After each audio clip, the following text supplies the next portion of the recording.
a-t-il ôté tatou, disait la tortue au tatou. Y et Z. Dans la sublime Chartreuse de Parme, Stendhal écrit de son héros « Grâce à Dieu, il était dans une ville suisse et ne craignait plus d'être violenté sur la route par des gendarmes payés par son père. » On voit combien la langue a évolué depuis 1839, car cet emploi du verbe « violenter » peut dérouter un lecteur contemporain.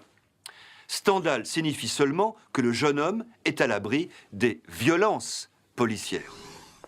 Formé au XIVe siècle sur violence, le verbe violenter a d'abord signifié contraindre par la force, puis molester.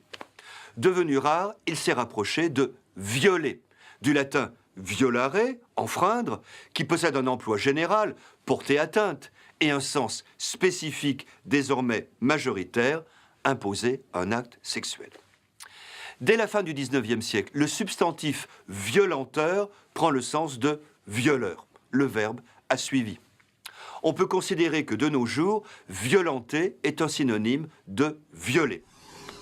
Tel est son emploi dans le français actuel, bien différent de celui de Stendhal. On peut y voir une remotivation. Le viol est en effet un acte violent ou bien un euphémisme. Dans ce cas, taxant de dérisoire un tel adoucissement lexical, violenter et non pas violer, une personne en est-elle moins détruite? A, B, Syllabe, C, métaphore, grammaire, W, hypotaxe, oxymore. Y et Z.